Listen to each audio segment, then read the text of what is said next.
La historia es larga y no es solamente peruana. La crisis de credibilidad de los sistemas de evaluación de impacto ambiental se han instalado en muchas partes del mundo y probablemente hay varias razones para ello.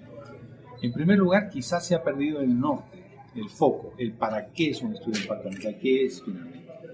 Y el estudio de impacto ambiental lo que es un instrumento de diseño que debería mejorar, enriquecer el diseño propio del proyecto para minimizar los impactos negativos y, digamos, potenciar los positivos. Entonces, ese es un aspecto. Probablemente no todo el mundo tiene muy claro para qué lo hace.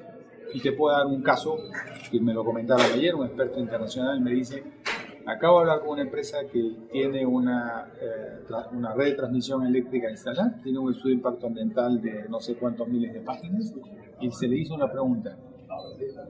¿Qué tuviste que modificar del trazo original que tenías para tu sistema a partir de las recomendaciones del estudio? No, ninguno. Entonces, quizás se está perdiendo el enfoque. También es un tema de que los reguladores lo que están generando es una cantidad de información muy grande, pero que al final nadie lo utiliza. O sea, la empresa lo utiliza de manera limitada porque finalmente en algo le debe ayudar. Si no, no aprobaría que un consultor le entregue un documento que no le es útil. Pero acuérdate que está hecho para que el Estado lo evalúe y lo apruebe. Entonces, capacidades para evaluar en el Estado. Y lo que para mí es más importante, y esto se planteó en la década de los 90, cuando todavía Shell estaba acá, ¿por qué no hacemos que los estudios de impacto ambiental sean entregados como bienes públicos en formatos de base de datos para que sean revisados por pares, universidades o equipos de investigación que puedan validar la información, no solamente en el proceso de estudio de impacto ambiental, que hay una devolución a la comunidad donde algo se valida, y que sean usados para la gestión del desarrollo del territorio? Porque si tú te pones a pensar, hay cientos de estudios de impacto ambiental que nadie los ve y que no están utilizados por los gobiernos locales, gobiernos regionales, por las instituciones del Estado, y hay mucha información valiosa. Los estudios de impacto ambiental cuestan. Le cuestan no solamente al proponente, le cuestan a la nación, porque eso es parte del costo que al final se va a reducir de la inversión, se va a deducir de la inversión. Entonces tenemos que repensar qué estamos haciendo con información valiosa que no estamos poniendo en valor. Muy bien. Básicamente somos una economía extractiva, ¿no? Si nosotros cambiáramos de modelo, ¿se reduciría la conflictividad? ¿Es intrínseco de...? No necesariamente. Yo creo que efectivamente somos una economía extractiva, pero se está diversificando la economía peruana y la tendencia es a que se diversifique más. Sin embargo, los países de América Latina y en general en el mundo han optado por tratar de sacarle provecho a un boom de minerales que ya está en caída. Entonces es un poco como que llegamos tarde a decir que la minería nos va a sacar de eso. El cobre efectivamente es una ventaja con respecto al oro. El cobre tiene precios más estables. Ahora, en hidrocarburos pasa lo mismo. O sea, la demanda de hidrocarburos es una demanda muy alta que no está satisfecha a nivel mundial. Ahí hay oportunidades que el precio todavía no va a ser tan volátil, aunque podría serlo como es en el caso del oro. Es un bien necesario, mucho más necesario para la humanidad. Entonces, yo creo que más allá de si son industrias extractivas, vamos a encontrar conflictos en cualquier sector. Por ejemplo, en todo lo que es generación de obras hidroeléctricas, en planes de expansión de la frontera agrícola mediante los monocultivos en zonas frágiles de la selva. Todos esos son proyectos que tienen un alto potencial contencioso de conflictividad. Bárbara Bruce de Hunt Oil criticó fuertemente el divorcio entre gobierno central y gobierno regional. Eso tal vez se debe también a que la regionalización es un proceso completamente inútil, por decirlo menos, ¿no? Que no ha evolucionado prácticamente. Es un proceso complejo. ¿No están listos los gobiernos regionales para decidir por sus propios territorios? No está listo el gobierno central, que todavía está ahora intentando mejorar con el SENACE una parte del tema de los estudios de impacto ambiental, que son estudios detallados para proyectos grandes. No estamos tomando en perspectiva el valor que se queda, como yo planteo, en todo lo que es exploración, o sea, procesos de años de información que se genera y que pueden ayudar no solamente a mejorar las relaciones de la gente con los proyectos, sino la calidad de la información que se puede utilizar y no se usa. Pero también yo creo que los gobiernos descentralizados que asumen ciertas funciones, por ejemplo, para pequeña minería y no para grande, tampoco es que están preparados, sin la menor duda. Entonces, el tema de descentralización requiere mucho esfuerzo y generación de capacidades.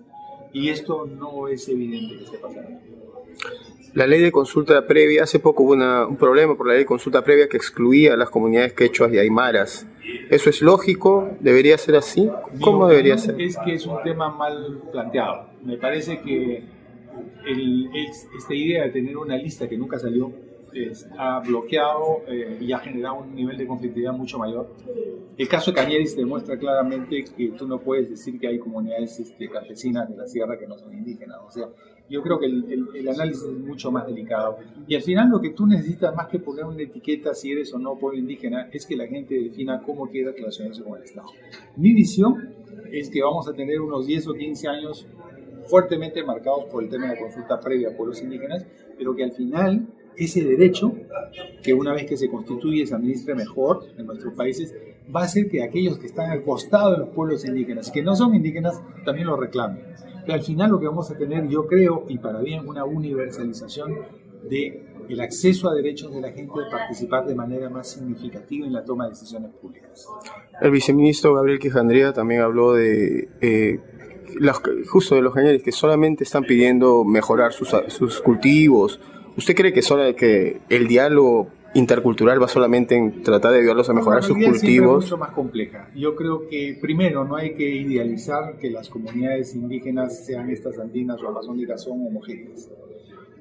Y por eso es que promovemos el análisis de la conflictividad antes de que empiecen los proyectos, desde las líneas de base. La línea de base es información pública, eso es algo que siempre olvidamos.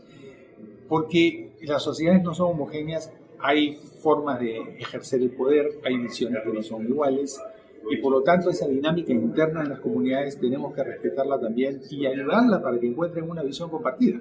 El tema del desarrollo es tener una visión compartida, donde efectivamente aquellos que piensan diferente puedan tener la oportunidad de influir en la mayoría y al mismo tiempo sentir que no son dejados de lado. Y esto pasa no solamente por los que tienen poder, sino sobre todo por los que no lo tienen. Estamos hablando de las poblaciones más vulnerables.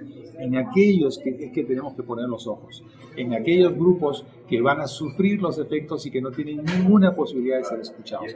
Todo este tema de la consulta previa, el tema de inclusión, forma parte de un concepto de la ética y de la integración de los más vulnerables, porque al final nadie quiere tener perdedores, aunque esto pueda ser siempre una realidad. Nadie quiere tener perdedores y es obligación del Estado y es el compromiso responsable de las empresas también y de los ciudadanos hacer que efectivamente se tomen en cuenta las necesidades de los grupos más afectados o más vulnerables. Por último, a veces la conflictividad se piensa que solo se vive en el campo o fuera de la ciudad y muchas veces también sucede aquí, ¿no? La construcción, por ejemplo, ha construido edificios por todos lados sin hacer ninguna consulta a los vecinos. Totalmente. ¿Cómo se ve desde esos temas? ¿Nos estamos acostumbrando a no reclamar?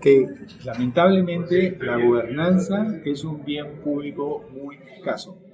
Ya somos países que vivimos más de la cultura de la urbanización y estamos haciendo ciudades todas igualitas, con pocas consideraciones ambientales y con muy poco respeto por el vecino.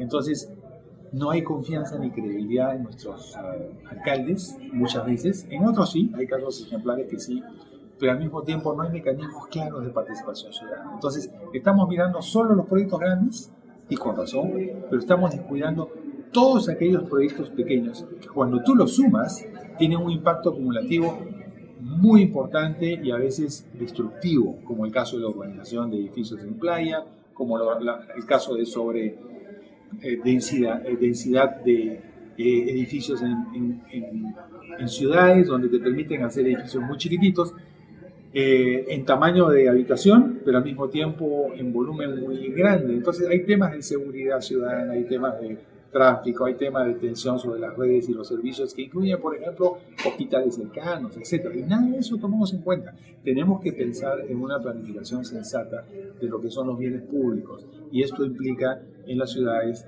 todo lo que es el aspecto que corresponde a la salud y a la calidad de vida de todos, no solamente de los que tienen el derecho a hacer una construcción. Muy bien, muchas gracias. Gracias a ti.